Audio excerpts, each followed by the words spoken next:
News Marathi channel गावागावात आणि news Marathi channel घराघरात हे वाक्य पुन्हा एकदा सिद्ध करणारी बातमी आज बुलढाण्याच्या लोणार तालुक्यातून आली आहे। 2 दिवसांपूर्वी आमचे बुलढाण्याचे प्रतिनिधी रघुनाथ आघाव यांनी लोणार तालुक्यातील वझर आघाव, भुमराळा आणि कासरी येथील सोयाबीन पिकांवर झालेली हुमणी अळीचा प्रादुर्भाव हा विषय आपल्या चॅनल मार्फत प्रशासनासमोर मांडला होता।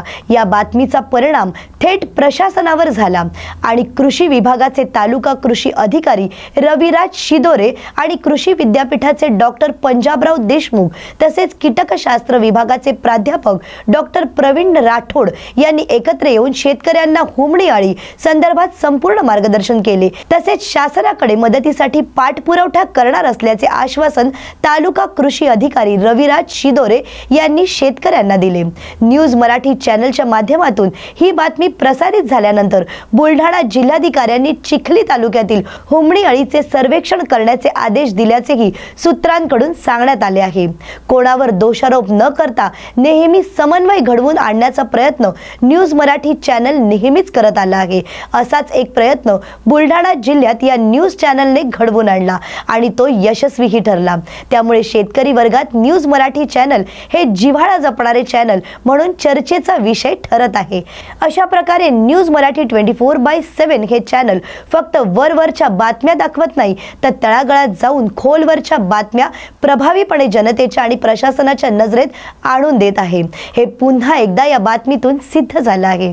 शेतकरी बंधूंनो, मी नितीन पाटील मुळे, न्यूज मराठी 24/7 नवा भारत नवा विचार। बऱ्याच दिवसापासून लगातार पाऊस चालू आहे आणि शेतकऱ्यांचं एक दुखणं संपत नाही तर दुसरं दुखणं लागते। कीड असो, रोग असो, कमी पाऊस झाला तरी शेतकऱ्यांच्या अडचणी येतात, जास्त पाऊस झाला तरी शेतकऱ्यांना अडचणी येतात।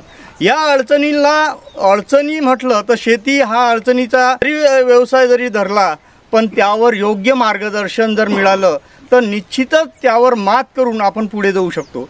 आता आपल्या मागे जे शेत बघताय तुम्ही, ह्या शेतामध्ये काहीतरी कोणत्या तरी किडीचा प्रादुर्भाव झाल्याचे शेतकऱ्याचे काही फोन्स आले होते आणि कृषी विभाग सुद्धा या संदर्भात मार्गदर्शन करण्यासाठी सज्ज होता आणि विविध मार्गदर्शन शेतकऱ्यांपर्यंत पोहोचवलं। व्हिडिओच्या माध्यमातून कृषी विभाग म्हणा किंवा मेसेजच्या माध्यमातून, व्हॉट्सअप ग्रुपच्या माध्यमातून नेहमीच कृषी विभाग हा शेतकऱ्यांपर्यंत पोहोचतो, शेतकऱ्यांना मार्गदर्शन करतात।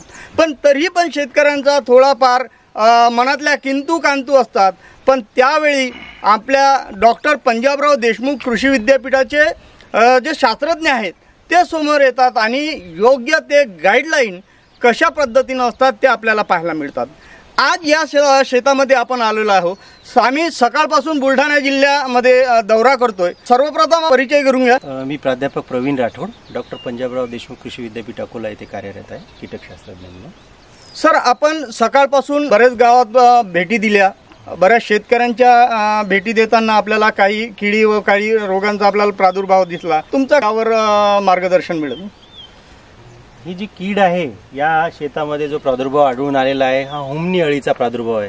याला आपण शेणातली अळी सुद्धा म्हणतो आणि ही अळी जी आहे ही अळी अवस्था 7 ते 8 महिन्यापर्यंत जमिनीत राहून या रोपांची मुळे खाते आणि त्यामुळे या रोपांवर जी लक्षणे दिसतात, पिवळी पडणे, वाढ खुंटणे, ते यामुळे रोपांचं नुकसान होतं, पर्यायाने पिकाचं नुकसान होतं, उत्पादनात घट येते।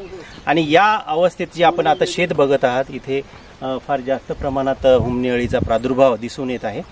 आम्ही आज मेहकर तालुक्यातील वरवंट तसेच हे जे गाव आहे ओझर, या ओझर गावातही आम्ही व्हिजिट दिली बऱ्याचशा शेतकऱ्यांच्या शेताला। तर हा प्रादुर्भाव हुमणी अळीचा आढळून आलेला आहे। तर याकरिता जे नियंत्रणाचे उपाय म्हणून या किडीचं एकात्मिक कीड व्यवस्थापन आपण साधायला हवं। जसं की या किडीचं पहिले जीवनचक्र जाणून घेणं फार आवश्यक आहे। अळी, कोश आणि प्रौढ। तर ही जी अळी अवस्था ही नुकसान करणारी अवस्था असून ही 7 ते 8 महिने जमिनीत राहून पिकाचं नुकसान करते।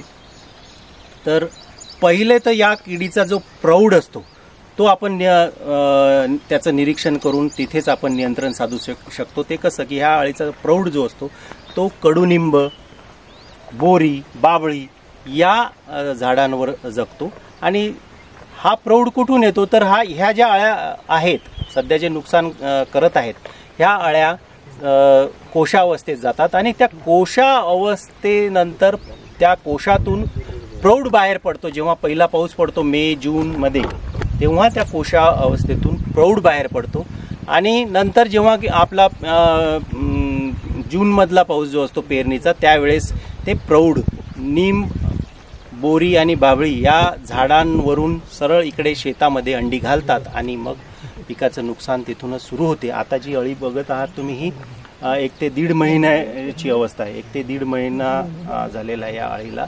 तर आजचाच हा प्रादुर्भाव नसून हा आधीपासूनचा प्रादुर्भाव आहे. फक्त तो नुकसान झाल्यानंतर आता जे लक्षणं आढळून येत आहेत ते आता आढळून येत आहेत. पिवळे पडणे, वाढ खुंटणे ही लक्षणं आता दिसून येत आहेत. तसा याचा प्रादुर्भाव हा 1 महिना आधीच सुरू झालेला आहे या शेतात. याचा नियंत्रणाचा उपाय म्हणून जी मित्र बुरशी आहे मेटॅरायझियम ॲनिसोप्ली ती लिक्विड आणि पावडर फॉर्ममध्ये सुद्धा जी उपलब्ध आहे त्या लिक्विड फॉर्ममध्ये जे मेटॅरायझियम आहे त्यांनी आपण आळवणी करू शकतो. 5 मिली प्रति लिटर पाण्यात मिसळून आळवणी करायची आणि आपल्याला पावडर फॉर्ममध्ये उपलब्ध असेल मेटॅरायझियम तर ते शेणात मिसळून कोणत्या शेणात चांगल्या कुजलेल्या शेणात मिसळून 1 किलो मेटॅरायझियम 100 किलो शेणखतात मिसळून ते शेतात फेकावं. ओल असली पाहिजे शेतात तरच ते मेटॅरायझियम चांगल्या प्रकारे कार्य करेल आणि या होमनी अळीचं नियंत्रण करेल. आता आपल्यासोबत लोणार तालुक्याचे तालुका कृषी अधिकारी सिदोरे सर आहेत. पण त्यांचा सर्वप्रथम परिचय जाणून घेऊया. नमस्कार, मी रविराज सिदोरे, तालुका कृषी अधिकारी लोणार या ठिकाणी 2 वर्षापासून कार्यरत. सर, आपलं जे आता होमनी अळीचा जो प्रादुर्भाव आहे त्या संदर्भात काय मार्गदर्शन तुम्ही कराल शेतकऱ्यांना? यावर्षी मे महिन्यामध्ये 15-16 मे आणि तिथून पुढे जो पाऊस झाला त्यामुळे यावर्षी या किडीचा उद्रेक थोडा जास्त आहे. दरवर्षीप्रमाणे आपण याही वर्षी या किडीच्या नियंत्रणाबाबत मे महिन्यापासूनच सर्व शेतकऱ्यांना मार्गदर्शन करत आहोत आणि याविषयीच्या मोहिमा आपण वेळोवेळी राबवलेल्या आहेत. लाईट ट्रॅप लावणे आणि किडीचे भुंगेरे जमा करून त्याचे नष्ट करणे याविषयी आपण सर्व शेतकऱ्यांना वेळोवेळी मार्गदर्शन करत असतो. आणि यावर्षीच्या आम्ही या 2-3 गावामध्ये आज व्हिजिट केली, भेटी दिल्या तर या ठिकाणी सोयाबीन पिकावर मुख्यतः मोठ्या प्रमाणात तिथं प्रादुर्भाव दिसून आला. तर आम्ही या शेतकऱ्यांसाठी कृषी विद्यापीठाचे जे शास्त्रज्ञ आहेत त्यांना पाचारण केलं होतं. त्यांनी सर्व शेतकऱ्यांना इत्थंभूत माहिती आणि व्यवस्थापनाबाबत मार्गदर्शन आज केलेलं आहे आणि यापुढे काही शासनाकडून मदत मिळेल का अशी शेतकऱ्यांची जी मागणी आहे त्याबाबत आपण शासनाला याबाबत अहवाल पाठवणार आहोत. मी डॉक्टर BR पाटील. गेल्या 8 दिवसापूर्वी माझ्या शेतामध्ये सोयाबीनला या होमनी अळीचा प्रादुर्भाव मी पाहिला. संपूर्ण जिल्ह्यामध्ये या होमनी अळीचा एवढा मोठा उद्रेक झाला आहे. एकरची एकर शेतं याच्यानी बाधित झाले आणि शेतकऱ्यांचं पूर्ण पीक नष्ट झालेलं आहे. याच्यासाठी आता विद्यापीठाने येऊन आमच्या शेतामध्ये आज लोणार, मेकर, चिखली या तालुक्यामध्ये डॉक्टर राठोड यांनी येऊन पूर्ण शेताचा सर्वे केला आणि त्यांनी काय ट्रीटमेंट करायची आम्हाला सांगितलं. आपण परिपूर्ण अशी माहिती शेतकऱ्यांपर्यंत पोहोचवण्याचा नेहमीच उपक्रम राबवत असतो. आतापर्यंत आपण शास्त्रज्ञांची मतं जाणली, कृषी विभागाच्या माध्यमातून जे उपक्रम चालतात ती माहिती आपल्यापर्यंत पोहोचवली. पण आता त्याचबरोबर आपण शेतकऱ्यांचे कसे प्रश्न असतील ते पण बघूया.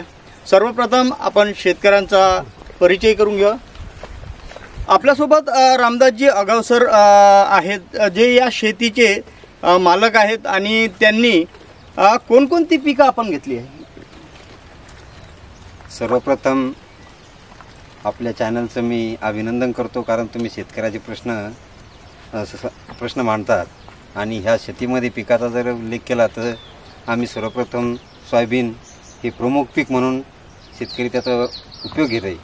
प्रमुख पीक म्हणून सुरुवातीला पहिल्या अवस्थेमध्ये थोडीशी पिवळसर वाटू लागली आणि तिच्यावर आम्ही तिचा जे समजा माहितीनुसार तिच्यावर प्रयोग केला, परंतु ती कोणताही अटॅक कमी झालेला नाही. त्याच्यानंतर मग असं लक्षात आलं की एक हुमणी नावाचा रोग ह्यो प्रादुर्भाव वाढलेला आहे आणि त्याच्यामुळं हे पीक जे चाललं हे हुमणीमुळे चाललेलं आहे असं लक्षात आलं. कारण हे जे आहे सरांनी सांगितलेलं आहे की हे जे पीक आहे हे पीक आता तुम्ही किती उपाययोजना केला, खर्च केला, तर त्या माध्यमातून त्याचा जो खर्च वाढेल तुमचा उत्पादनाच्या बाबतीत हे होणार नाही, पण जे राहिलेलं पीक आहे ते तुम्ही वाचू शकता. या ठिकाणी जे मार्गदर्शन डॉक्टर पंजाबराव देशमुख कृषी विद्यापीठाच्या माध्यमातून मिळालं, कृषी विभागाच्या माध्यमातून मिळालं, त्या संदर्भात तुम्हाला आता काय वाटतं?